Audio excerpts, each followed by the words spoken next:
వసుదేవసుతం దేవం కంసచాణూరమర్దనం దేవకీ పరమానందం కృష్ణం వందే జగద్గురుం.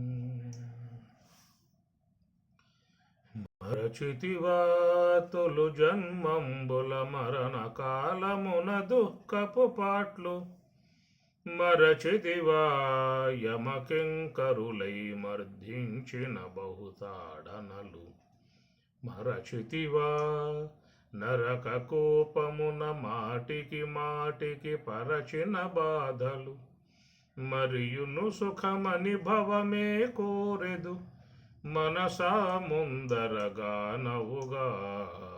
ఎప్పటి జీవుడు ఎప్పటి జగమే ఎంతకాలమును నీ రీతి, కపగవచ్చితి ననాది నుండి కర్మమ ఇంకా వేసరవా.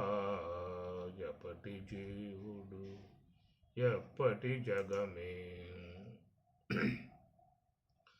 లలిత స్కందము కృష్ణమూలము సుఖాలాపాభిరామంబు, మంజులతా శోభితమున్ సువర్ణ సుమన సుజ్ఞేయమున్, సుందరోజ్వల వృత్తంబు మహాఫలంబు, విమల వ్యాసాల వాలంబునై వెలయు భాగవతాఖ్య కల్పతరు ఉర్విన్ సద్విజశ్రేయమై.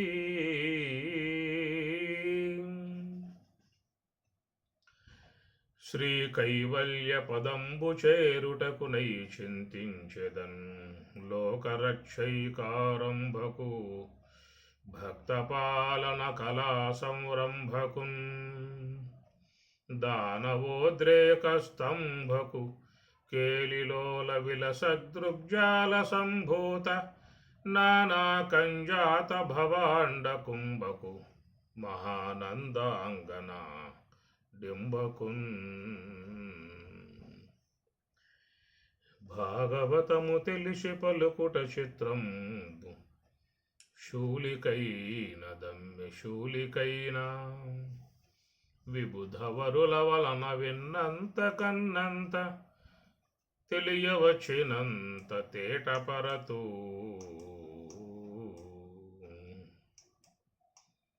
నీరాగార వినిష్ట పాంధుల క్రియం నిక్కంబు, సంసార సంచారులు వత్తురు కూడి ఎత్తురు, సదా సంగంబు లేదొక్కచో.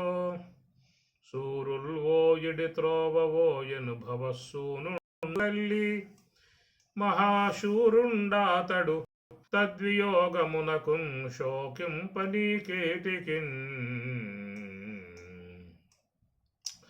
సర్వజ్ఞుడు ఈశుండు సర్వాత్ముడవ్యయుండు, అమండు సత్యుడు అనంతుడాడ్యుడు, ఆత్మరూపంబున నశ్రాంతమును తన మాయా ప్రవర్తన మహిమ వలన, గుణముల కల్పించి గుణసంగంబున లింగ శరీరంబు లీలదాల్చి, కంపిత జలములో కదలెడి క్రియదో పాదపంబుల భంగి భ్రామ్యమాన, చక్షువుల ధరిత్రీశలితయై కానంగబడిన భంగి, వికల భావరహితుడు ఆత్మమయుడు, కంపితాంతరంగంబున కదలినట్లు దోసు కదలకుండు, కదలినట్లు దోసు కదలకుండు.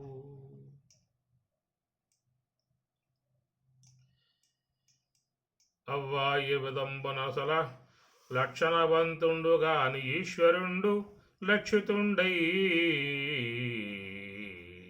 ఇవ్విదంబున లక్షణవంతుండుగాని ఈశ్వరుండు లక్షితుండై, కర్మ సంసరణంబున యోగ వియోగంబుల నొందించు, సంభవ వినాశ శోక వివేకా వివేక చింతాస్మరణంబులు వివిధంబులు. ఈ ప్రకారముగా సర్వేశ్వరుడు ఎవరికి కూడా తెలియబడకుండగా ఆయన అవ్యక్తముగా ఉన్నటువంటి స్వరూపము, కాలస్వరూపుడై విశ్వమంతా కూడా వ్యాపక స్వరూపుడై ఆయన శాసనాలు మాత్రమే లోకంలో కనబడతా ఉంటాయి మనకి. శాసకుడు అవ్యక్తముగా ఎక్కడో ఉన్నాడు. ఉన్నాడయ్యా దేవుడున్నాడయ్యా, కన్నులకు కనిపింపకున్నాడయ్యా.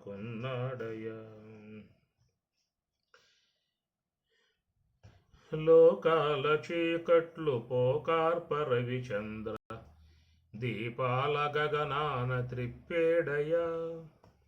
లక్షలాదిగా ఉన్న నక్షత్రముల నెల్ల నేల రాల్పక మింట నిలిపేడయ్యా.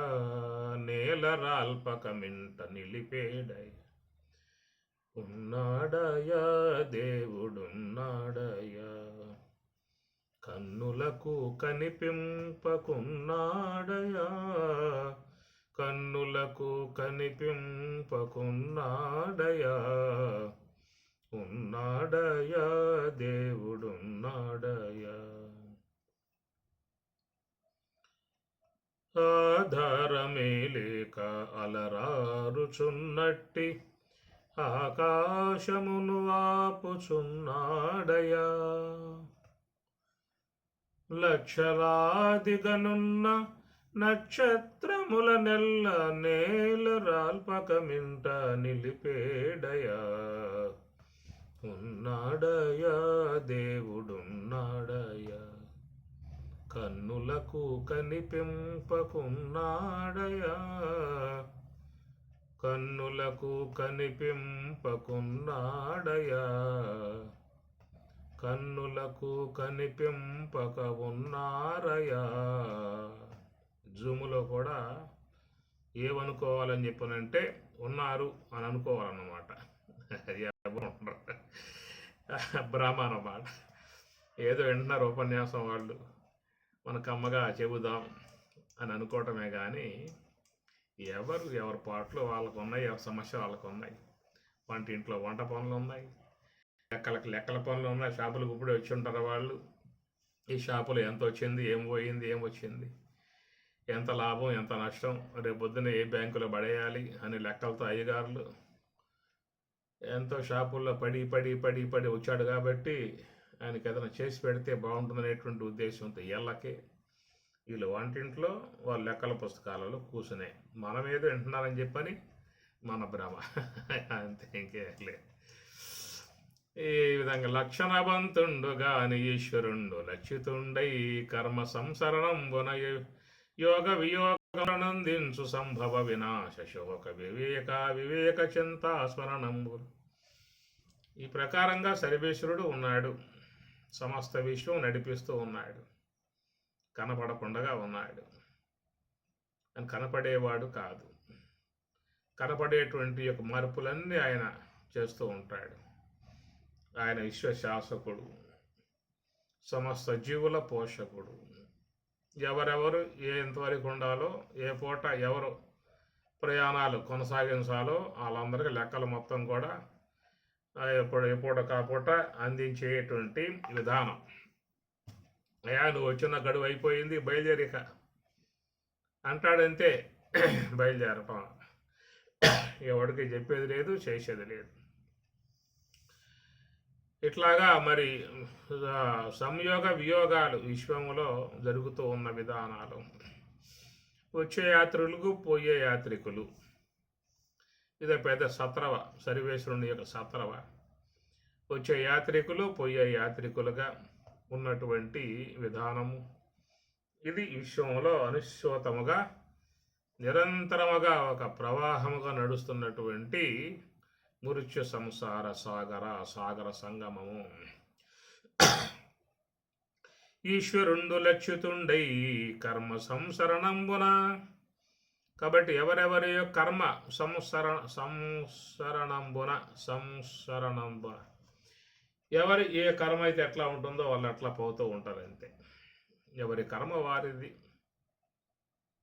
కర్మ తప్పించే అవకాశాలు ఎవరికి లేవు. విధి విధానము అంటారు. కాబట్టి ప్రకారముగా కర్మ విధానమును అనుసరించి యోగ వియోగంబులు యోగ అంటే కలయిక. కనుక విశ్వంలోకి వస్తాడు, 10 మందితో చక్కగా వాడు అనుబంధాలు పెంచుకుంటాడు. వియోగంబుల కొద్ది కాలం కాగానే మళ్ళా ఒక పెట్టున ఆ మమకార మోహాలన్నీ కూడా సర్వేశ్వరుడు నిర్దాక్షిణ్యంగా తగ్గొచ్చి పారేస్తాడు. మనం ఎన్నిటి ఎందో పెట్టుకుంటాం, మమకారాలు, మోహాలు, రాగాలు, రాగపాశాలు, అనురాగపాశాలు, మమకార పాశాలు పెనవేసుకోపోయి బాగా గట్టిగా ముళ్ళేసుకుని ఎన్నో ముళ్ళేసుకుని ఇట్లాగా సాగుతున్నటువంటి జీవన గమనంలో జీవులు ప్రయాణం చేస్తున్న విధానం. నువ్వు ఎన్ని పెనవేసుకున్నా, ఎన్ని ముళ్ళేసుకున్నా, ఒక్క కోత కోసాడు అంటే ఆ పొడత మొత్తం రాలి కింద పడతాయి అంతే, ఒక్కటి ఉండదు. ఇది సర్వేశ్వరుని యొక్క శాసన విధానముగా యోగ వియోగంబులు నొందించుసు. ఆయన చేసే పని ఏమిటంటే యోగ వియోగములు నొందించుసు.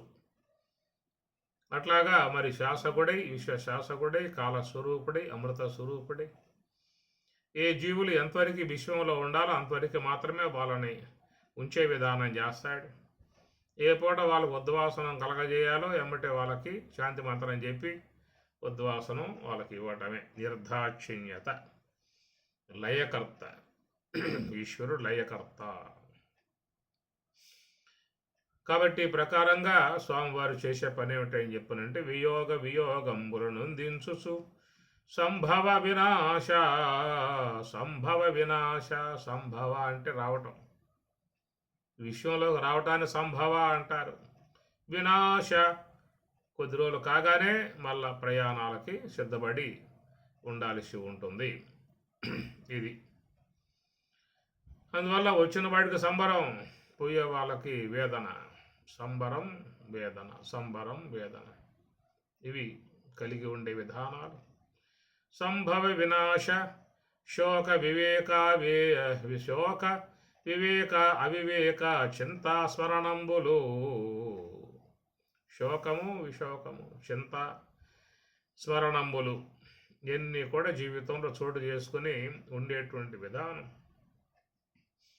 మొత్తానికి ఏదైనా ఒక 4 రోజులు కనుక ఆ స్థలంలో ఉన్నా కానీ, వ్యక్తులతో ఉన్నా కానీ అనురాగము, మమకారము, ప్రేమలు మొత్తం చొట్టేసుకుంటాయి ఇంత. అందువల్ల ఈ సాధువులు కూడా కొంతమంది ఏం చేస్తారంటే వాళ్ళని పరివరాజకులు అని చెప్పి అంటారు. పరివరాజకులుగా వాళ్ళ పేరుగాంచి ఉంటారు.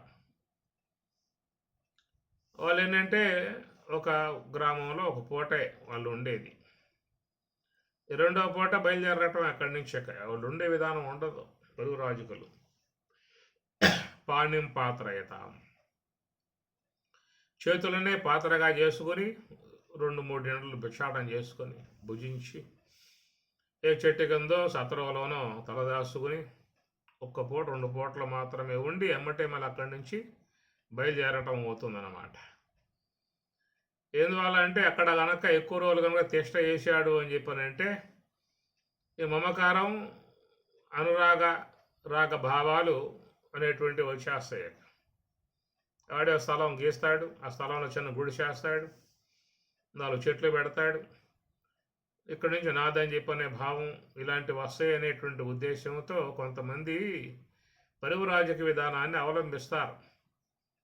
ఇది అందరూ చేయగలిగేంత విధానాలు కావు. ఎందుకంటే మరి ఒక చోట నివాస విధానాలు ఏర్పాటు చేసుకున్నాం కాబట్టి ఇక ఈ విధము ఊరూరా బయలుదేరి ఒక గ్రామంలో 2 పూటలు మాత్రం నివాసం ఉండి మళ్ళా మూటలు సర్దుకొని వెళ్ళిపోవడం అనేటువంటి విషయం కూడా సామాన్య కాదు ఏమి. కనుక వారు ఈ సౌకర్యాల విషయాల మీద ఏం పట్టించుకోరు.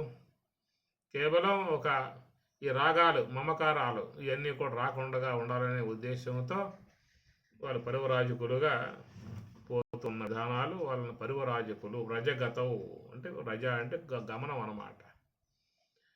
ఇట్లా మరి ఈ విధంగా ఉన్నటువంటి చాలా రకాలైనటువంటి యతీశ్వరులు, సాధువులు, సన్యాసులు, పరివరాజకులు, విద్వత్సతములు, విదుషీమణులు, యోగులు, జ్ఞానులు, ఈ రకరకాలైనటువంటి పేర్లతో పిలువబడేటువంటి విధానాలు. అట్లాగే సన్యాస విధానం కూడా మరి గిరి, పురి, సాగర ఇలాగా కొన్ని ఉన్నాయన్నమాట. సన్యాసంలో ఆనంద సాగర, ఆనందగిరి, ఆనందపురి, ఆనంద అరణ్య, అరణ్యాల్లో ఉండేవారు అరణ్య, నదుల్లో ఉండేవారు సాగరంలో సాగర, ఇట్లా అనేక దశనామాలు కూడా వాళ్ళు పెట్టుకొని నానా తంటాలు పడే విధానం వాళ్ళు చేసుకుంటూ ఉన్నారు. కాబట్టి ప్రకారముగా ఎంత మనం కాదనుకున్నా కానీ ఈ రాగాలు పుట్టకుండా ఉండే అవకాశాలు ఉండవు, ఏర్పడుతూనే ఉంటాయి. ఒక గింజ భూమిలో పడింది అంటే, తేమ తగిలింది అంటే మొక్క, మొలక, చెట్టు కలుగుపోతుంది, వ్యాప్తమవుతుంది. ఆ ప్రకారంగానే మరి ఈ సృష్టి విధానంలో ఉన్నటువంటి విధానం. ఎక్కడైనా 4 రోజులు కనుక మకాం పెట్టాము అంటే అక్కడ వాళ్ళతో పరిచయాలు, వాళ్ళతో ప్రేమలు, వాత్సల్యాలు అన్నీ కూడా ఏర్పడే విధానాలు లాంటివి వస్తూ ఉంటాయి. అది సృష్టి విధానంలో ఏర్పడేటువంటి అంశాలు.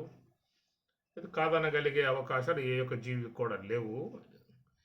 ఎందుకంటే మానవుల్ని రోబోలుగా భావించే అవకాశాలు లేవు. రోబోలుగా ఉన్నటువంటి వాళ్ళకైతే మమకారాలు, మోహాలు, రాగాల ద్వేషాలకే ఉండవు. ఒక మానవ దేహం అనేటువంటి దాంట్లోనే ఇవన్నీ నిర్మాణం చేయబడ్డటువంటి అంశాలు. కాబట్టి ప్రకారముగా ఈ రాగ, మమకార ఇవన్నీ కూడా ఏర్పడ్డప్పుడు వివేక చింతా స్మరణంబులు విధంబున, ఈ చింతా స్మరణంబులు అనేటువంటి అన్నీ కూడా జీవులకు ఏర్పడతాయని చెప్పనంటూ ఈ విధంబున ఈ అర్ధంబునకు పెద్దలు ప్రేతబంధు యమ సంవాదంబను వితిహాసంబోదాహరింతురు. ఈ విధముగా ఉన్నటువంటి ఏవైతే లోకంలో జనన మరణాలు అనేటువంటివి ఉన్నాయో, వాటికి శోకమోహాలే ఏవైతే చుట్టుకుని ఉన్నాయో, ఇలాగ జీవులన్నీ కూడా ఈ మమకార మోహాలతో, శోకమోహాలతో అలమటించి, విలపించి బాధపడేటువంటి విధానాలే జీవితకాలం అంతా కూడా కొనసాగుతూ ఉంటాయి. ఎందుకంటే రాగం గలవారు పోతే బాధపడే విధానాలు ఉంటాయి, మమకారం గలవారు దూరం అయితే విలపించే విధానాలు ఉంటాయి. అందువల్ల ఏదో రూపకంగా మరి మృత్యువు తీసుకుపోతూ ఉంటుంది. ఎవరెవరు ఎంతవరకు ఉండాలో అంతవరకే మృత్యువు ఎవరిని కూడా దాన్ని దయాదాక్షిణ్యాలతో వదిలిపెట్టే పరిస్థితులు ఉండవు. ఇలాగా ఉన్నటువంటి అంశాన్ని ఇక్కడ మరి చూసినట్లయితే విదంబున అర్ధంబునకు పెద్దలు ప్రేత బంధుయమ సంవాదంబన ఇతిహాసం ఉదాహరింతురు. కనుక ఆ ప్రేత బంధువులు విలపిస్తూ ఉండగా అక్కడికి యముడు వచ్చి వాళ్ళకి ఏదో కొంత ఉపదేశం చేశాడనే విషయం మీద ఒక ఇతిహాసం అనేది ఉందన్నమాట. ఆ ఇతిహాసాన్ని ఇక్కడ మనకి తెలియజేయబోతూ ఉన్నారు. ఉదాహరింతురు వినుండు చెప్పేదా అని అంటూ, సుశీనర దేశంబునందు సుయజ్ఞుండను రాజుగలడు, అతండు శత్రువుల చేత యుద్ధంబున నిహతుడైయున్నయడా. ఆయన పేరు సుశీనర దేశం అట. ఆ దేశంలో సుయజ్ఞుండు అనేటువంటి రాజు ఆ దేశ పరిపాలన చేస్తూ ఉన్నాడు. ఆ విధంగా పరిపాలన చేస్తూ సమస్త భోగాలు అనుభవిస్తూ ఎంతో వైభవపేతంగా జీవితాన్ని గడుపుకుంటూ సంతోషముగా, వినోదముగా, ఆహ్లాదముగా అన్ని సుఖాలని అనుభవిస్తూ, రాజు కదా, రాజు అంటేనే అన్ని సుఖాలు అని చుట్టూ ఉంటాయి. సమస్త పరివారం అంతా కూడా సేవలు చేస్తూ ఉంటారు. అన్ని భోగభాగ్యాలు బాగా ఉంటాయి. ఇలాంటి విధాయకంగా ఉంటాయి కాబట్టే ఎప్పుడూ కూడా రాజులు యుద్ధాలకి సిద్ధపడతా ఉంటారు. కనుక అప్పటి కాలంలో చూస్తే ఎప్పుడు యుద్ధాలే. ఈ దేశం మీద ఆ దేశస్తులు, ఆ దేశంపై ఈ దేశస్తులు. అప్పట్లో చిన్న చిన్న రాజ్యాలు మనకి అన్నీ కూడా భారతదేశంలో చిన్న చిన్న రాజ్యాలు ఆ విధంగా ఉండేవి కాబట్టి వేరే దేశస్తులు ఈ యుద్ధానికి సిద్ధపడటం, ఎప్పుడు కొట్టుకోవడమే, ఎప్పుడు యుద్ధాలే, చంపుకోవటాలే. ఆ యుద్ధాల్లో ఎక్కువ మంది యువకులు చనిపోయే విధానం అనేది ఉంటుందన్నమాట. ఎందుకంటే సైనికులుగా తీసుకోవడం అని చెప్పనంటే వయసు మళ్ళీ ఉన్నటువంటి వృద్ధుల్ని సైనికులుగా తీసుకోరు.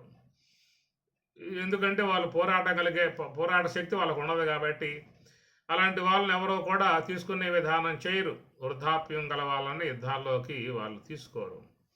బాగా యువకత్వంగా ఉన్నటువంటి వారు, మంచి పౌరుషం, మంచి శక్తి సామర్థ్యములు ఇవన్నీ ఉన్నటువంటి వాళ్ళను మాత్రమే వాళ్ళు సైనికులుగా తీసుకునే విధానం ఉంటుంది. ఇప్పుడు మనకు కూడా మిలిటరీ ఉంది కదా, భారత మిలిటరీ. ఆ మిలిటరీలో ఎవరైనా వయసు అయిపోయి ఒక 70-80 ఏళ్ళు గల వాళ్ళు వస్తే తీసుకుంటారో చెప్పండి? ఎవరు తీసుకోరు. నీ జీతాలు దండగాయ, ఇంటికి పోయి పడుకో అని చెప్పి అంటారు తప్ప ఎవరు తీసుకోరు.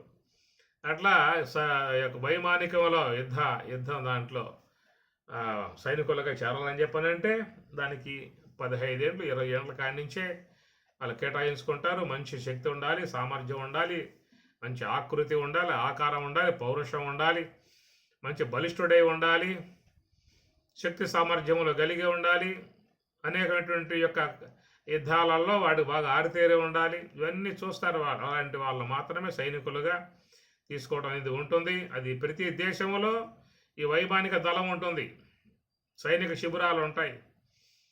ప్రభుత్వంకి వచ్చేటువంటి యొక్క ఆదాయంలో సగం ఆదాయం వాళ్ళకే పోతుంది, వాళ్ళ సౌకర్యార్థాలైపోతూ ఉంటుంది. అయినా వాళ్ళు ప్రాణాన్ని పణంగా పెట్టి దేశాన్ని కాపాడేదానికి ఉన్నారు కాబట్టి వాళ్ళని మంచిగా చూసుకోవాల్సిన బాధ్యత ప్రభుత్వానికి కూడా ఉంటుంది. అట్లా మనలో మరి చూస్తే అనేక మంది సైనికులు, ఎంతోమంది లక్షల మంది సైనికులుగా ఉన్న విధానం, ఏ పూట ఏ దేశస్తులు యుద్ధానికి వస్తారో, యుద్ధం ప్రకటిస్తారో తెలియదు కాబట్టి దాని ముందుగానే వీళ్ళంతా కూడా సైనికులను సిద్ధం చేసుకోవడం లాంటి విధానం ఉంటుంది. నువ్వు ఏ దేశానికి పోయినా సైనికులు ఉంటారు. ఆ సైనిక వైమానిక వాళ్ళని ప్రభుత్వం వాళ్ళే మంచిగా పోషించుకోవాల్సిన బాధ్యత ఉంటుంది. కాబట్టి ఈ కాలంలో మన సోల్జర్స్ సైనికులు అని చెప్పి అంటూ ఉంటాం. ఆ కాలం రాజరిక విధానాల్లో వాళ్ళు సైనికులను పెట్టుకుని యుద్ధాలు చేస్తూ ఉండేవారు. కాలబలము, గజబలము, అశ్వబలము, పదాది బలం అనేకమైనటువంటి బలాలను పెట్టుకుని ఎప్పుడు యుద్ధం చేసుకునే విధానాలుగా చూస్తూ ఉంటాం మనం. ఏమిటయ్యా యుద్ధాలు అని చెప్పనంటే కాంతా కనకములు, ఈ రెండింటి విషయం మీదే మీకు చూస్తే యుద్ధముల యొక్క ప్రకటనలు. కాంతా కనకములు ఇదన్నమాట. యుద్ధాలన్నీ దీనికోసమే. భారతం మహాసంగ్రామం, భారత సంగ్రామం, కురుక్షేత్ర సంగ్రామం ఏమిటయ్యా అంటే కనకం కోసంగా అది యుద్ధాలు. అక్కడ లక్షల మంది ఆ యుద్ధంలో హతులైపోయారు. భీష్ముడిని సైన్యాధ్యక్షుడిగా చేశారు. చేసిన తర్వాత అడిగాడు దుర్యోధనుడు, తాత నీ పరాక్రమం ఏమిటే అని చెప్పి అడిగాడు. అబ్బాయి, నాకు రోజు 10,000 మందిని హతమార్చడం నా యొక్క ధ్యేయం. నువ్వు లెక్క పెట్టుకో, కావాలంటే రోజు 10,000 మందిని నేల కరిపిస్తా, మట్టి కరిపిస్తా, యమసదనం పంపిస్తా అని చెప్పని ఆయన అన్నమాట. మరి ఆ ప్రకారంగా చూస్తే ఎన్ని వేల మంది రోజుకి కుతికలు తెగిపోయాయో, దేహాలను విచ్ఛిన్నమైపోయాయో. కొన్ని లక్షల మంది యువకులు చనిపోతే వారి పత్నులు ఏం కావాలి? అందుకోసం మీకు భగవద్గీత ప్రథమాధ్యాయంలో అర్జునుడు శోకించిన విధానం ఏమి, వర్ణ సంకరో నరకాయ ఇవ కులఘ్నానాం కులస్య చ పదంతి నరహేషాం లుప్తపిండోదక క్రియా దోషై ఏతై కులఘ్నానాం అని ప్రకారంగా మీకు ప్రథమాధ్యాయంలో అదే ఆయన మొరబెట్టుకున్నాడు. అయ్యా కృష్ణ, యుద్ధం చేస్తే అనేక మంది పోతారయ్యా. ఆ పోవటం వల్ల పిండోదకాలు వేసేవాళ్ళకి ఎవరు మిగలరేక, వర్ణ సంకర, మరి స్త్రీలకు భర్తలు లేకపోవటం వల్ల ఇక వాళ్ళు వేరే మార్గం చూసుకోవాల్సి వస్తుంది. అలాగా పోతే మరి పుట్టేటువంటి వాళ్ళకి కులం లేకుండా పోయే విధానం ఏర్పడుతుందని చెప్పని మీకు ప్రథమాధ్యాయంలో అర్జునుడి యొక్క శోకం కనబడుతుంది. ఉన్నది వాస్తవమే, దాంట్లో తప్పని చెప్పి అంటాను వీలు లేదు. అయితే యుద్ధం అనేది చేయటం క్షత్రియ ధర్మం కాబట్టి నువ్వు చేయాలయ్యా అని చెప్పి ఆయన చెప్పాడు. చేస్తే వీళ్ళందరూ పోతారయ్యా అని చెప్పి వీడు చెబుతూ ఉన్న విధానాలు, ఇది జరిగే విషయం. ఇప్పుడు భారత సైనిక దళం ఉన్నది. వేరే దేశస్తులు యుద్ధానికి వస్తారు. వచ్చినప్పుడు మనం యుద్ధం చేయాలా వద్దా అనే సందేహం కలుగుతుంది. ఏమిటో సందేహం, యుద్ధం చేసామనుకో ఆ దేశస్తులు చనిపోతే వాళ్ళ దేశంలో ఉన్నటువంటి స్త్రీలేం కావాలి, వాళ్ళ సంపదలేం కావాలి, వాళ్ళ బిడ్డలేం కావాలి అనుకున్నట్లయితే కుదిరే వ్యవహారం కాదు. కాబట్టి వచ్చారు కాబట్టి శత్రువులుగా భావించి సైనికులుగా వాళ్ళ ధర్మం వాళ్ళు చూపించి వాళ్ళని హతమార్చటమే ఇది ఉన్నటువంటి విధానం వైమానిక దళంలో. ఇట్లాగా పూర్వకాలంలో ఎప్పుడూ కూడా యుద్ధాలు, మనకి యుద్ధాలని చెప్పనంటే మన దేశానికి పొరుగు దేశాలకి మాత్రమే యుద్ధం జరిగే విధానాలు ఈ కాలంలో ఉన్నాయి. పూర్వకాలంలో మన దేశంలోనే మనకి యుద్ధాలు, మనకి యుద్ధాలు. ఎందువల్ల అంటే ఈ రాజ్యం ఉంది, సంపదలు ఉన్నాయి, సమస్త భోగాలు ఐశ్వర్యాలు ఉన్నాయి కాబట్టి కొల్లగొట్టుకోవాలని చెప్పనంటే ఆ రాజును హతమార్చాలి. ఈ ప్రకారంగా దేశంలోనే అనేక ప్రాంతాలలో చిన్న చిన్న రాజ్యాలు ఏర్పడి ఎప్పుడు కూడా యుద్ధాలు జరిగేటువంటి విధానాలు చూసినట్లయితే మరి ఆ కాంచనం అంటే ధనం అన్నమాట. ధనం కోసంగా, రాజ్యం కోసంగా కౌరవ పాండవుల యుద్ధం. ఆ యుద్ధంలో ఎంతమంది నిహతులైపోయారో గమనించవచ్చు. ఇక రామాయణ విషయం చూసాము అని చెప్పనంటే ఇక్కడ కాంత సంబంధమై ఉన్నటువంటి పోరాటాలు, అక్కడ కనక సంబంధమైన పోరాటాలు, ఇవే నీకు కనబడేటువంటి విధానం లోకంలో. మరి ఈ ప్రకారంగా ఒక కాంత కోసంగా జరిగినటువంటిది ఈ రామాయణంలో రావణ యుద్ధం. ఆ యుద్ధంలో కొన్ని వేల మంది హతమార్చినటువంటి యొక్క విధానం. ఈ ప్రకారంగా చూస్తే చరిత్ర అంతా కూడా రక్తధారలు ఒకరిని చంపుకోవటము, హతమార్చటము, తెరయటము, శరీరాలను కోసుకోవటం, కుప్పలు తెప్పలుగా పడ్డటువంటి యొక్క కళేబరాలు, శరీరాలు ఎప్పటికప్పుడు జీవులు హతమార్చుకుంటూ పోయేటువంటి విధానాలుగా లోకంలో సాగిపోతుంది. ఇది యుద్ధ రంగాల యొక్క విధానం. ఏమి సుషీనర దేశంబున సుయజ్ఞుండన్ రాజు గలండు అతండు శత్రువుల చేత యుద్ధంబున నిహితుండై ఉన్నయడా. ఆ ప్రకారంగా సుషీనర దేశం ఆ దేశమే సుషీనర దేశం అట. ఆ దేశాన్ని పరిపాలించేటువంటి సుయజ్ఞుండు అనేటువంటి ఒక రాజు ఉన్నాడు. ఆ రాజు మరి ఒకసారి ఆయన దేశం మీదకి శత్రువులు దండయాత్ర చేశాడు. మరి ఆ యుద్ధంలో ఆ సుయజ్ఞుడు శత్రువుల చేత యుద్ధంబున నిహితుండయ్యే చనిపోయాడు. ఇక ఆ వార్త విన్నటువంటి వారై చిరిగిన బహురత్న చిత్రవర్ణముతోడ రాలిన భూషణ రాజుతోడ భీకర బాణ నిర్భిన్న వక్షముతోడ తరచు కారెడు శోణితంబుతోడ గీర్రమై జారిన కేశబంధముతోడ రయరోష దంష్ట్రాదరంబుతోడ నిమిషహీనంబైన నేత్రయుగ్మముతోడ భూరజోయుత ముఖాంబుజముతోడ దునిషిపడిన దీర్ఘదుర్దండములతోడ జీవరహితుడు సుషీనరేంద్రుడు చుట్టి బంధుజనులు సొరిది నుండగా భయాక్రాంతలగుసు అతని కాంతలెల్లా సొదరి నుండగా భయాక్రాంతలగుసు అతని కాంతలెల్లా. సుయజ్ఞుడు యుద్ధరంగంలో శత్రువుల చేత నిహితుడైనటువంటి విధానం ఎట్లా ఉంది అంటే చిరిగిన బహురత్న చిత్రవర్మముతోడా శత్రువులతో ఆయన భీకర పోరాటం చేశాడు.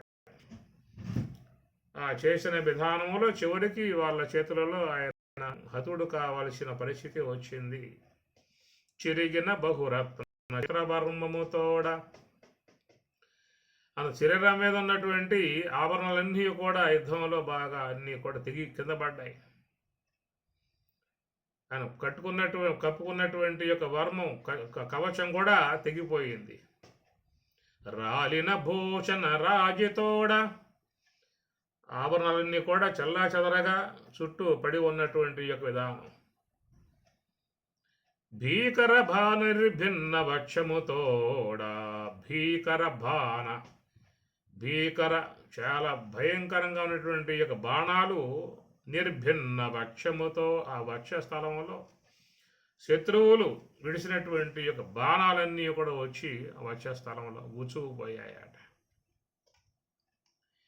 తరచు కారిడు శోణితంబుతోడ మరి ఆ ప్రకారంగా బాణాలన్నీ కూడా వక్షస్థలంలో బాగా నాటుకున్నప్పుడు తరచు కారెడి ఆ బాణాల యొక్క గుచ్చుకోవడం కారణముగా వాటి నుంచి రక్తం స్రవిస్తూ ఉన్న విధానం.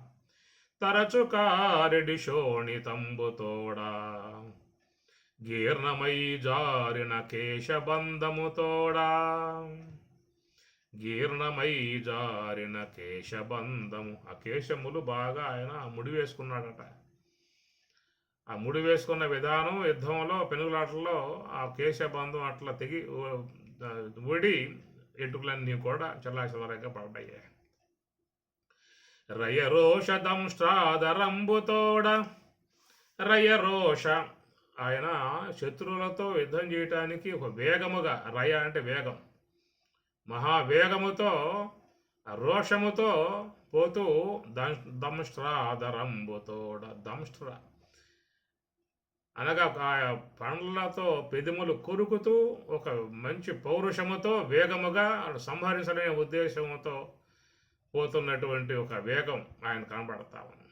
నిమిషహీనంబైన నేత్రయుగ్మముతోడ నిమిషహీనంబైన ఆ నేత్రములట సగం మూసుకుని సగం తెరవబడి అట్లా నిమీరతగా ఉండి ఆయన కింద పడిపోయి ఉన్నాడు. నిమిషహీనంబైన నేత్రయుగ్మముతోడ భూరజోయుత ముఖాంబుజముతోడ భూరజోయుత ముఖాంబుజము ఆయన ముఖమంతా కూడా యుద్ధరంగంలో మరి ఆ గుర్రాలు కానీ పదాతులు కానీ వాళ్ళ మరి ఆ గమనములో ఏర్పడేటువంటి దుమ్ము ఏ దుమ్ము అయితే ఉందో ఆ యొక్క ధూళంతా ముఖమునందు పడి ఉన్నటువంటి భూరజోయుత ఆ భూమి యొక్క రజ అంటే ధూళి అన్నమాట. ధూళి కణాలు ఆ ధూళి కణాలు ముఖాంబుజముతోడ ఆ ముఖ కమలమునందు ఆ ధూళి కణాలతో నిండి ఉన్నటువంటి ముఖముతోడ దునిసి పడిన దీర్ఘ దోర్దండముతోడ దునిసి పడిన దీర్ఘ ఆయన బాహువులట శత్రువుల యొక్క కత్తులకు గురై ఆ రెండు బాహువులు కూడా తెగి కింద పడి ఉన్నాయి. దునిసి పడిన దీర్ఘ దోర్దండముతోడ జీవరహితుడగు సుశీనరేంద్రుడు ఆ యుద్ధములో ఆ సుశీనరభ దేశపు సుయజ్ఞుడైనటువంటి అతను ఆ యుద్ధం జీవరహితుడై అసూలు బాసి యుద్ధమునందు పడి ఉన్నటువంటి విషయం. చుట్టి బంధుజనులు సోదరి నుండగా భయాక్రాంతలగుసు అతని కాంతలెల్ల యుద్ధములో ఆ ప్రకారంగా రాజుగారు మరణించడం అనేటువంటి యొక్క విషయాన్ని విన్నటువంటి వారి అంతఃపుర కాంతలుగా వార్త అంది. అందరూ కూడా దుఃఖముతో పరుగున వస్తూ ఉన్నారు. ఆ విధంగా వచ్చి ఆయన చుట్టూ కూడా కూర్చొని వీళ్ళు ఇక ఆలాపనలు ఆరంభం చేశారు. కాంతలు అంటే రాజుకి ఎంతోమంది భార్యలు ఉంటారు. ఒక భార్యతో ఉండే విధానం కాదు, అనేక మంది పత్నులు రాజులకి ఉండే విధానం ఉంటుంది. స్రష్టాకంపిత కేశబంధములతో సంచిన్నహారాళితో హస్తాబ్జంబులు సాచి మోదికొనుచున్ హానాదయన్సున్ బహుప్రస్తావోక్తులతోడ నేర్చిరి వగం ప్రాణేషు పాదంబుపై అస్తోకస్తన కుంకుమారుణ వికీర్ణాశ్రంబు వర్షించుచున్.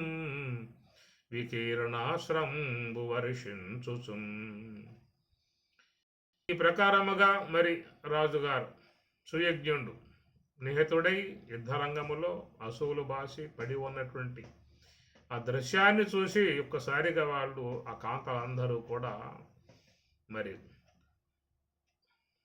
ఆక్రోషిస్తూ దుఃఖముతో చుట్టూ కూసిన వాళ్ళు దుఃఖిస్తూ ఉన్నారు.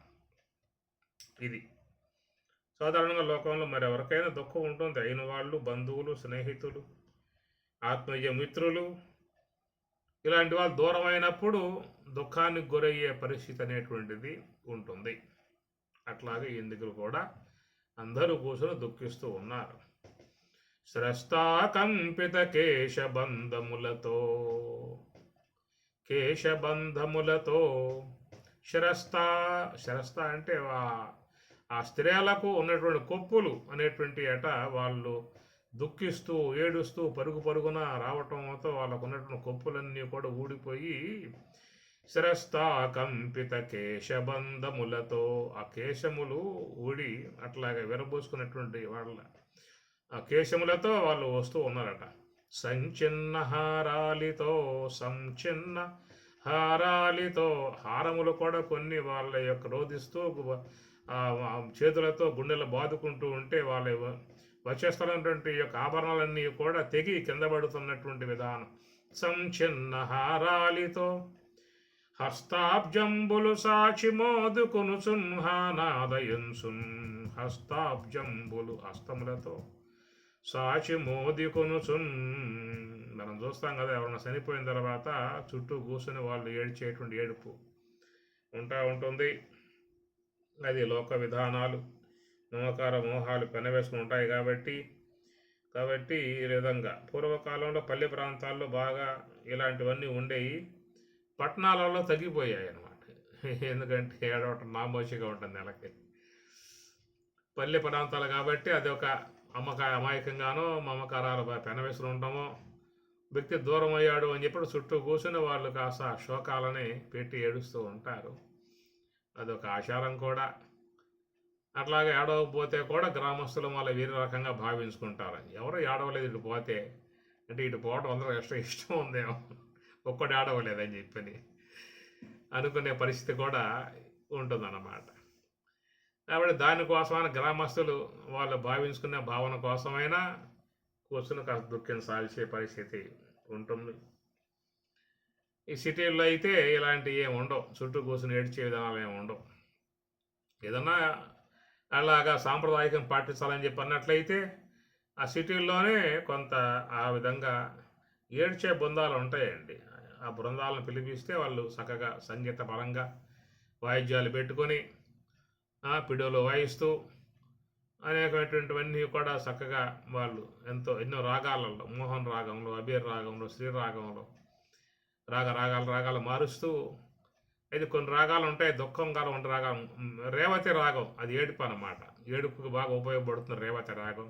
మాల్కోసు కానీ ఇలాంటి కొన్ని ఉన్నాయన్నమాట. మాయామాలో గవల, బౌలి, ఇవి కొంచెం బాగా దుఃఖానికి దగ్గరగా ఆలాపన చేయటానికి ఉపయుక్తముగా ఉండే రాగాలు కొన్నారు. అవన్నీ చేసుకుంటారు వాళ్ళు అక్కడ. అదే పెళ్ళిళ్ళు పేరంటాలకైతే మోహన్ రాగము, శ్రీరాగము, అభిరి రాగము, శుద్ధ ధన్యాసి, శుద్ధ సావేరి, కరహర ప్రియ, ఈ అభిరి రాగం, అద్భుతంగా ఉండే రాగాలు ఇవన్నీ కూడా ఆనందం కలగజేస్తూ ఉంటాయి, సంతోషాన్ని పుట్టింపజేస్తూ ఉంటాయి, పరవశింపజేస్తూ ఉంటాయి అన్నమాట. ఈ రాగాలన్నీ కూడా మంచిగా మనిషికి ఉత్తేజాన్ని, ఉల్లాసాన్ని, సంతోషాన్ని పుట్టింపజేసే రాగాలు ఇవన్నీ కూడా.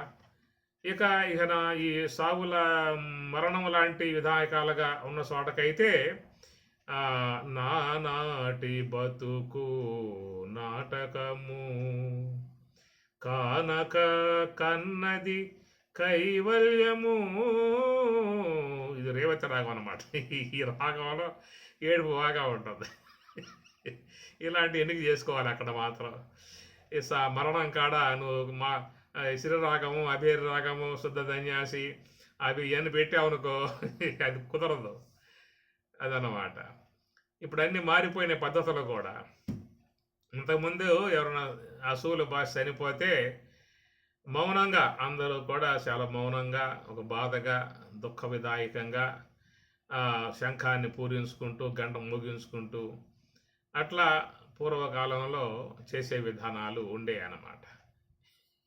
ఎప్పుడు పెళ్ళికి ఏ విధంగా బాజా భజంత్రులు ఉంటాయో సావు సావు కూడా పెట్టి పారేశారు ఆ పంట. నేను తెనాలి అక్కడ చాతుర్మాస్యం పెడతాం కదా, ఉపన్యాసం చెబుతూ ఉంటే ఈ బ్రహ్మాండంగా వాయిద్యాలతో పోతూ ఉంటాయన్నమాట. నేను అడిగేవాడిని వాళ్ళు, ఏంటి ఇప్పుడు పెళ్ళిళ్ళ పేరంటం అని చెప్పి అడిగేవాడిని. ఏం పేరంట కాస్త ఎవరో పోయాడు, ఆ పోవటం వల్ల తీసుకుపోతూ ఉన్నారు. నేను తీసుకుపోతే ఈ మేళతాళాలు ఏమిటి, ఎగురులు ఏమిటి, పాటలు ఏమిటి, ఈ టపాకాయలు కాల్చడం ఏమిటి, వాడు పోవడం వాళ్ళకి అందరికి ఇష్టమా అనేటువంటి విధానం ఈనాడిక పెళ్ళికి అంతే, చావుకు అంతే, రెండు కలిసిపోయాయి రెండు కూడా. వాడు చక్కగా పూల పల్లకి కట్టి బేళ్ళ మేళతాళాలు పెట్టి టపాకాయలు కాలుస్తూ మంచి సినిమా పాటలు వేస్తూ తీసుకుపోయే పరిస్థితి అన్నమాట ఇప్పుడు వచ్చేసింది. సరే, ఏదైనా అన్ని విభూతులే. ఏం పుట్టడం విభూతి, పెళ్ళి మరొక విభూతి, సావు చివరి విభూతి. ఇది భగవద్ విభూతులుగా మనం భావించుకోవాల్సే ఉంటుంది. అట్లా హస్తాబ్జంబులు సాచి మోదుకును సున్హానాదయన్సున్ బహు ప్రస్తావోక్తులతోడ ఏడ్చిరి.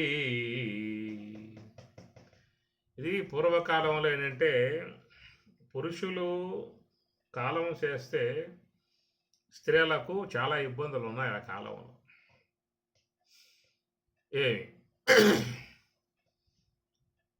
వాళ్ళకు అందవికారం చేయటం, తెల్ల వస్త్ర ధారణ చేయటం, గృహబందీ, ఎక్కడికి పోవటానికి వీల్లేదు. ఏ పెళ్ళిళ్ళకి, ఏ పేరంటాలకు, ఏ పుణ్య కార్యక్రమాలకి, ఏ తీర్థయాత్రలకు పోవడానికి వీల్లేదు. ఇక వాళ్ళు వికారం అంటే గుండు కొట్టేస్తారు, తెల్ల వస్త్రం కట్టేస్తారు, ఆ గదిలో పెట్టేస్తారు. చాలా దారుణమైనటువంటి పరిస్థితి ఆ కాలం. అందుట్లో పూర్వకాలంలో చిన్నతనంలోనే వివాహాలు చేసేవాళ్ళు, బాల్య వివాహాలు అప్పట్లో ఉండే. ఎందుకంటే వీడు మళ్ళీ పెరిగి పెద్ద అయిన తర్వాత ఎవరిని ప్రేమించాడా, పెళ్లి చేసుకున్నాడా, ఆస్తులు మొత్తం అలగపోతాయి అని ఆస్తుల వ్యవహారాల కాడ వీళ్ళు ముందే సిద్ధపడి చిన్నతనంలోనే వాళ్ళకి వివాహాలు చేస్తూ వచ్చే విధానం. అప్పట్లో బాల్య వివాహాలు ఉన్నాయి. ఆ బాల్య వివాహాలు జరిగినప్పుడు ఏదైనా అఘాయిత్య విధానముగా వాడికి ఆరోగ్యం బాగోకో ఏదైనా జరిగో పురుషుడు మరణించినట్లయితే ఇక ఆ స్త్రీ పరిస్థితి చాలా దారుణంగా జీవితమంతా కూడా మరి యావజ్జీవ కారాగార శిక్ష అన్నట్లుగా తీసుకుపోయి ఆ గదుల్లో పడేసేవాడు. ఇక అన్ని కోరికలు చంపుకొని జీవశవంలాగా జీవించిన కాలం ఒకప్పుడు ఉన్నది. అయితే పురుషుడి విషయం మళ్ళీ వేరుగా ఉంది. వీడు మహారాజుగా, రారాజుగా సిద్ధపడే వ్యవహారం. ఒకవేళ అమ్మగారికి నాయువు తీరిపోయి గనక ఆమెగారు పరంపదించిందా అని చెప్పానంటే ఇక అమ్మగారి చిన్న కర్మ నుంచే ఆరంభమవుతాయి వీడికి పెళ్లి చూపులు. ఎందుకంటే వాటికి మంచి ఆస్తిపాస్తులు ఉన్నాయి. 50 ఎకరాల మంచి పొలం ఉన్నది, ఒక 20 ఎకరాలు చెరుకు తోట, 20 ఎకరాలు నిమ్మ తోట, 20 ఎకరాలు మామిడి తోట, ఇవన్నీ వాడికి ఉంటాయన్నమాట. కాబట్టి ఎవరైనా వచ్చి వాడిని కాస్త ఆకట్టుకున్నారా అని చెప్పానంటే ఈ ఆస్తులు మొత్తం వాళ్ళకి పోతాయి అని చెప్పేసి అని ఈ చిన్న కర్మ కాడి నుంచి ఆరంభం చేస్తారు. ఈ పెద్ద కర్మ అయిపోగానే ఇక వాడి పెళ్ళికి సిద్ధపడతాడు. ఈ సౌలభ్యం వాడికి విషయంలో ఉన్నది. ఈ ప్రకారంగా ఇక వెంబటే వాడు మరొక వివాహానికి సిద్ధపడి వివాహం చేసుకుంటాడు. చాలా హాయిగా ఆనందంగా ఉంటాడు. ఇలాంటి సౌలభ్యాలు పురుషుని యందు ఉన్నటువంటివే తప్ప ఆ కాలంలో స్త్రీలకు స్వతంత్రత ఇవ్వాల. నా స్త్రీ స్వాతంత్ర్యం అర్హతి శ్లోకం ఉన్నది. నా స్త్రీ స్వాతంత్ర్యం అర్హతి. కాబట్టి స్త్రీకి స్వతంత్రం లేదు, ఆమె కేవలం బానిసగా పడి ఉండాల్సిందే. పురుషునికి అన్ని సేవలు చేసే విధానం కోసంగా బ్రహ్మదేవుడు సృష్టించాడు. అనేటువంటి విధానంగా పూర్వకాలం నడిచింది. ఆ కాలంలో చాలా దారుణ విధానకాలుగా, స్త్రీలను అవమానపరిచే విధానాలుగా, ఆమెను చాలా నికృష్ట జీవితముగా చేసే విధానాలుగా, కొంతమంది సంస్కర్తలు వచ్చినటువంటి వారి కొన్ని వాళ్ళు పోరాటాలు చేసి అవన్నిటినీ కూడా పారద్రోలారు. సతీ సహగమనం సామాన్యమే చెప్పండి. ఎంత దారుణమై ఉన్నటువంటి విధానం. పతి చనిపోతే ఆయనతో పాటు ఇవి కూడా వెళ్ళిపోవాలి, ఉండటానికి వీల్లేదు. ఇంతకాలం పాటు ఆయనతో ఉన్నది, ఆయనతోనే బతికింది, ఆయనతోనే జీవించింది, ఆయన సుఖాల కోసంగానే ఆమె జీవనం కొనసాగింది. కనుక ఆ సుఖం ఏదో ఆయనకే అంకితము, ఆయనతోనే వెళ్ళిపోవాలి. మరొక వైపు చూడటానికి వీల్లేదు, మరొక సుఖాన్ని ఆశించడానికి వీల్లేదు, మరొక రూపకంగా సుఖాన్ని పొందే అవకాశాలు ఆమెకు లేవు. ఇది ఆనాటి కాలంలో శాసించినటువంటి శాసనాలు. అప్పట్లో కొన్ని ఉన్నాయి మనకి, ఇది మనుస్మృతి అని, పరాశర స్మృతి అని, శంకర స్మృతి అని, ఇలాంటి స్మృతులలో కూడా బాహాటంగా వాళ్ళు రాసి పారేశారు ఆ కాలం. తర్వాత కాలంలో మనుస్మృతి భయం చేశారు, అది లోకంలో చూడటానికి వీల్లేదని చెప్పేసి అని దాన్ని అట్లా శాసించేశారు కోర్టులన్నీ కూడా. అందువల్ల అలాంటి స్మృతులు చూసినట్లయితే దాంట్లో స్త్రీలను చాలా తక్కువగా, చాలా హీనముగా, వాళ్ళను ఒక బానిసలుగా, ఒక భోగ్య వస్తువులుగా చిత్రించినటువంటి విధానం వాటిలో కనబడుతుంది. సాధారణంగా అంత లెక్క పోయి ఎవరో కూడా మనుస్మృతి, పరాశర స్మృతి ఇలాంటి చూసినటువంటి వాళ్ళు కాదు, అది తెలియదు చాలామందికి. దాంట్లో ఆ ప్రకారంగా అవన్నీ కూడా చిత్రితములై ఉన్నటువంటి విధానము మానవుడికి ఒక భోగ్య విధానముగా ఏర్పడ్డటువంటి మనిషి, ఇది ఆనాటి కాలపు భావన. కాబట్టి ఇప్పటికి కూడా చూడండి మీరు, కన్యాదానము అని చెప్పని అంటారు. దానం అంటే ఏంటి? ఒక వస్తువు అన్నమాట. భూదానం చేస్తారు, గోదానం చేస్తారు, బంగారం దానం చేస్తారు. మామూలుగా లోపల జడ పదార్థాలకి దానం అనేటువంటి యొక్క అంశం ఉంటుంది. ఏదో పుణ్య విశేషం కాబట్టి గోదానం చేస్తే, భూదానం చేస్తే, ఇంకేమైనా వస్త్రదానం చేస్తే పేదలకు, ఆ విధంగా ఇంకా విద్యాదానం చేస్తే ఇదంతా పుణ్య విధానంగా చెప్పుకొచ్చారు. అవి లోకంలో కేవలం ఒక జడాత్మికముగా ఉన్నటువంటి వనరులకు, సంపదలకు, సిరి సంపదలకు, వాటికి మాత్రమే దాన విధానం. లేనివానికి ఉన్నవాడు ఇవ్వటం దానం అని చెప్పానంటే, లేనివానికి ఉన్నవాడు ఇవ్వటం. ఈ దగ్గర విద్య ఉన్నది, ఆయనకి విద్యాదానం చేశాడు. ఈ దగ్గర వస్త్రాలు బాగా ఉన్నాయి, ఎదుటివాడికి వస్త్రాలు లేవు, వస్త్రదానం చేశాడు.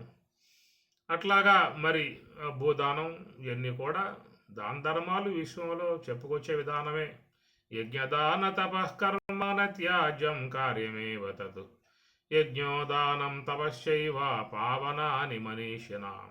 కాబట్టి యజ్ఞదానాలు ఉన్నటువంటి విధానమే, లేనివాడికి ఉన్నవాడు ఇవ్వాలి. ఇది ఉన్నటువంటి రూల్ అన్నమాట. కాబట్టి ఇవ్వమని చెప్పండి, వాడు ఇవ్వడు కదా. ఏదైనా వాడిని కొంచెం ఆశ చూపించి ఆ విధంగా చేయించినట్లయితే ఆ సుకృతం, ఆ పుణ్యం వానికి కూడా వచ్చే అవకాశం ఏర్పడుతుంది. అయ్యా నువ్వు బాగా దాన ధర్మాలు చేయరా, నీకు ఎంతో పుణ్యం వస్తుంది, దానివల్ల స్వర్గలోకానికి వెళతావు, ఆ స్వర్గంలో దివ్య భోగాలు అనుభవిస్తావు, అమృతాన్ని సేవిస్తావు, దివ్య భోగాలు పొందుతావు. తేతం భుక్త్వా స్వర్గలోకం విశాలం అని ఈ ప్రకారంగా మనకి చెప్పారు. కాబట్టి ఆ యొక్క వాటిని ఉద్దేశించి దాన ధర్మాల లాంటి ఏర్పడ్డ విధానం ఒక వైనంగా అది చెప్పుకోదగ్గ అంశము. కానీ ఇక్కడ స్త్రీని కూడా దానంగా పెట్టారంటే దానికి కారణం ఏంటంటే వస్తువుగానే భావించారు, వాళ్ళు భోగ్య వస్తువుగానే భావించారు. తనకున్నటువంటి యొక్క సంపద, భూ సంపద, ధన సంపద, పుత్రిక సంపద అనేటువంటి విధానములో ఆమెను పురుషునికి దానంగా అర్పిస్తూ ఉన్నాడు. అంటే భోగ్య వస్తువుగా అర్పించడం అనేటువంటి యొక్క అంశం. దానము అని చెప్పనంటేనే భోగ్య వస్తువు అయిపోతుంది. కనుక పురుషునికి తన సుఖానికి అనుగుణ్యముగా ఉండేట్లుగా చేసే విధానమే దానము అనేది. కాబట్టి ఆ ప్రకారముగా పూర్వకాలం నుంచి కూడా మరి స్త్రీ విషయంలో చాలా నిర్దాక్షిణ్యంగా ప్రవర్తించినటువంటి విధానమే. ఈనాడేదో సుప్రీంకోర్టు లాంటివన్నీ కూడా మానవునితో పాటు స్త్రీలకు కూడా సమసమాన హక్కులు అనేటువంటివి కల్పించిన విధానముగా చూస్తూ ఉన్నాం, చెప్పుకుంటూ ఉన్నాము. కనుక విద్యా విధానంలో పూర్వకాలంలో అక్కడ లేదు. ఎందుకంటే నీకెందుకు విద్య, నీకు విద్య వచ్చి నువ్వేం చేస్తావు, చదువుకుని ఏం చేస్తావు, నువ్వు ఊళ్ళు వేలాలా, రాజ్యాలు వేలాలా, ఉద్యోగాలు చేయాలా, చాలు మేము చేస్తున్నాము చాలు, నువ్వు ఇంట్లో ఉండి భర్తకు సేవ చేసుకుంటూ బిడ్డలకు సేవ చేసుకుంటూ చక్కగా రుచికరంగా పదార్థాలు వండి పెడుతూ నీ జీవనం కొనసాగించుకో చాలు, నీకు ఎలాంటి ఉద్యోగాలు వద్దు ఏమొద్దనే విధానకాలుగా ఆ కాలంలో ఉన్నటువంటి విధానాలు ఉన్నాయి ఆ కాలం. కాబట్టి ఈ విధముగా మరి ఆ కాలంలో స్త్రీ పట్ల సమాజం కొంతవరకు నిర్దాక్షిణ్యంగానే ప్రవర్తించిందనే విషయముగా చూసినట్లయితే సతీ సహగమనం అనేది చాలా దారుణముగా చేరి ఉన్నటువంటి అంశం. మాద్రి ఆమె ఏదో ఇష్టపడి పోయి ఆయన యొక్క చితిలో ఆమె కూడా పోయి పడుకున్నది.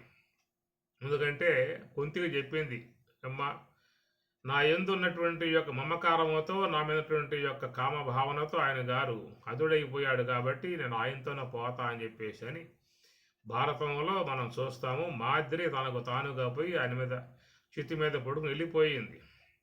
సరే, అదంతా ఇక వాళ్ళ ఇష్టానుగుణ్యం. ఇలాంటి అంశాలు సొసైటీలో ప్రవేశింప చేసే విధానం కూడా దారుణమే. ఎందుకంటే శాస్త్రాల్లో అలాంటి విషయాలు ఉన్నాయి కాబట్టి వాళ్ళు దానికి సిద్ధపడ్డారు. భగవంతుడు ప్రసాదించినటువంటి జీవితం ప్రతి జీవికి కూడా తుది శ్వాస పర్యంతం వరకు జీవించే హక్కు ఉన్నది. దాన్ని ఎవరూ కూడా హరించాల్సిన అవసరం లేదు. ఈ జన్మ మరణాలు అనేటువంటివన్నీ కూడా విశ్వరచన. ఎవరి ముందో ఎవరి తర్వాతో అది ఎవరో కూడా చెప్పే అవకాశాలు కావు. ఎవరు ఏదో రూపకాలుగా అసువులు బాసి వెళ్ళిపోయే పరిస్థితులే ఏర్పడుతూ ఉంటాయి. ఒక ప్రాణి తన యొక్క ఆయువు తీరిపోయినంత మాత్రముతో వాడితో పాటు మరొక ప్రాణి పోవాలనేటువంటి యొక్క నియమాలు ఎవరు పెట్టారో అలాంటి ఆ యొక్క వాట్లను మూఢముగా అజ్ఞానముగా నమ్మి పోయి మరి ఆ చితుల్లో పడుకోవటం అని చెప్పనంటే చాలా దారుణమై ఉన్నటువంటి విధానం. అలాంటి ఉదంతాలు వ్యాప్తి కావటం కారణంగా తర్వాత కాలంలో చూడండి, మాద్రి అనేటువంటి యొక్క ఆమె స్వయంగా పోయి భర్తతో పాటు వెళ్ళిపోయింది. అది ఉత్తమ విధానము, ఉత్తమ విల్లాల విధానము.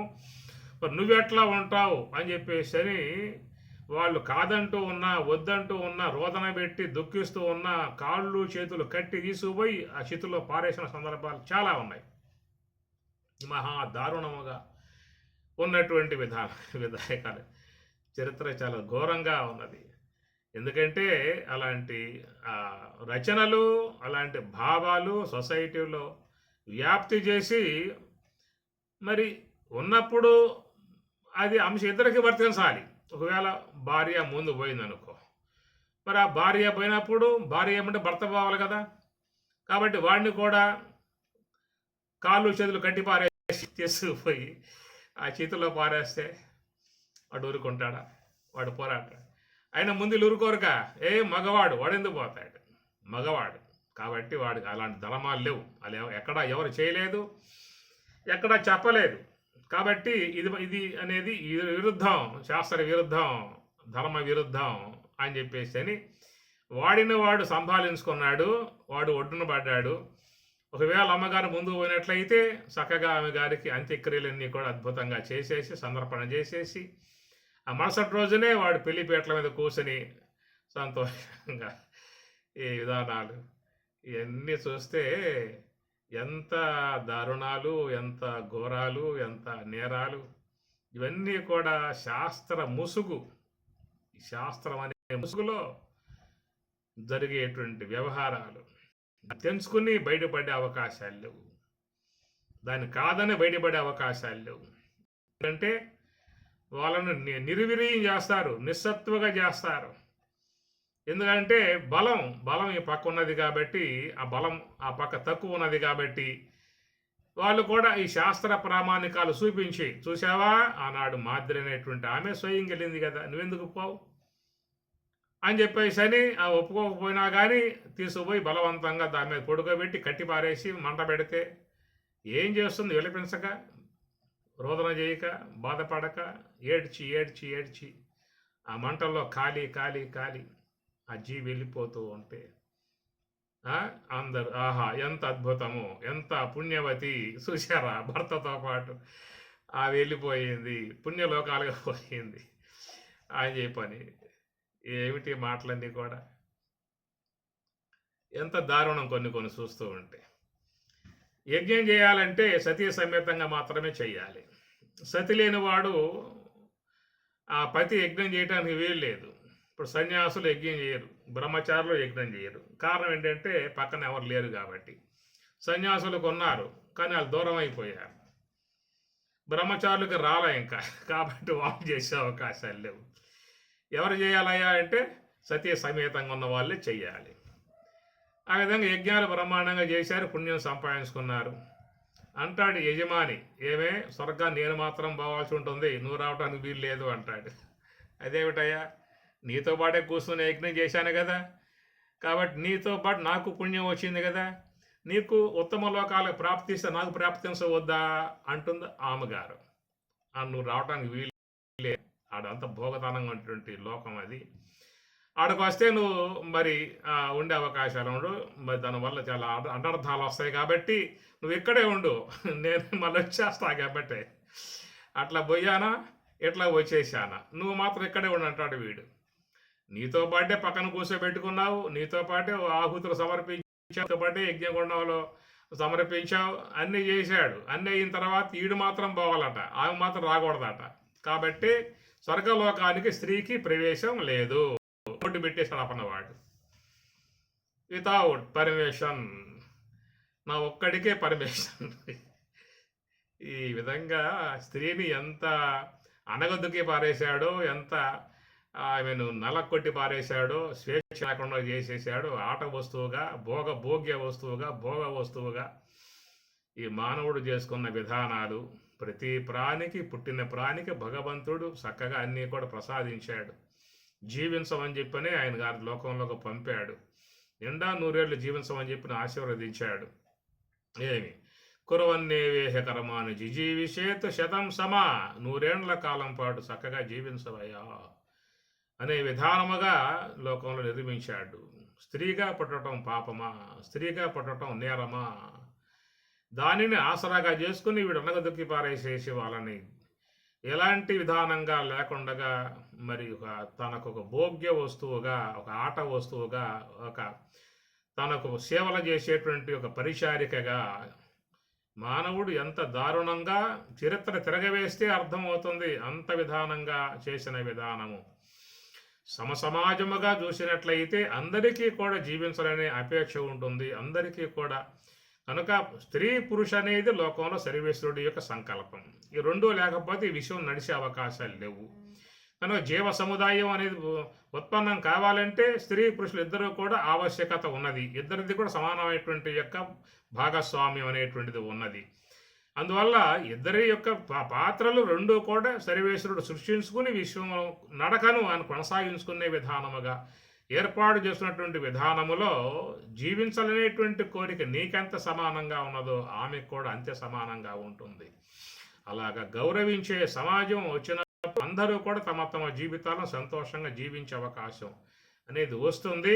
కాబట్టి ఇక్కడ ఇంత రోదన ఎందుకు జరుగుతున్నది అనేటువంటి విషయంగా మనం చూసినట్లయితే వెనకాల ఉన్నటువంటి అంశాలు ఇవన్నమాట. శ్రస్తాకంపిత కేశబంధములతో సంచిన్న హారాలితో. ఎందుకో ఇంత ఏడవటం అని చెప్పేసి అని మరి వాడు ఏడుస్తాడా? ఆమె పోతే వాడు ఏడవడు. ఎందుకంటే పోనీలెబ్బా ఆమె ఉత్తమ లోకాలు వచ్చేస్తాయి, నా పని మంచిగా ఇంకోటి సెట్టింగ్ చేసుకోవచ్చు. ఇది వీడికి ఉన్నటువంటి యొక్క ఆలోచన విధానాలు. అది పూర్వకాలంలో అలాంటి ఆ వాతావరణం సమాజంలో వ్యాప్తి అయింది కాబట్టి స్త్రీ ఎంతో భయపడిపోయే పరిస్థితి, ఎంతో దారుణాన్ని గురయ్యే పరిస్థితిగా తలుసుకుంటే. ఎందువల్లంటే హీనంగా జీవితం హీనమైపోతుంది, దుర్భరమైపోతుంది. ఒక గదిలో బంధించి వేస్తారు, యావజ్జీవ కారాగార శిక్ష. జైల్లో వేసే వాళ్ళకు కూడా యావజ్జీవ కారాగార శిక్ష అంటే 12 ఏళ్ళు మాత్రమే, తర్వాత వల్ల వాళ్ళకి విడుదల ఉంటుంది. ఇది అట్లా కాదు, మరణ పర్యంతం వరకు శిక్ష వేసే విధానాలు ఆ కాలంలో ఉన్నాయి. కాబట్టి ఆ విధముగా ఉన్నటువంటి విధానాలలో ఆయన దూరం అవుతున్నాడు అని చెప్పనంటే అంతగా బాధపడే పరిస్థితి దీనికోసం ఏర్పడినటువంటి యొక్క అంశాలు. సరే ఏదైనా కానీ కాక కొన్ని కొన్ని అంశాలు లోపల ఉన్నాయి. ఏమి అవన్నీ చాలా ఉన్నటువంటి దానాలు. ఓం సహనావవతు సహనౌ భునక్తు సహ వీర్యం కరవావహై తేజస్వినావధీతమస్తు మా విద్విషావహై. ఓం శాంతి శాంతి శాంతి. హరి ఓం తత్సతు.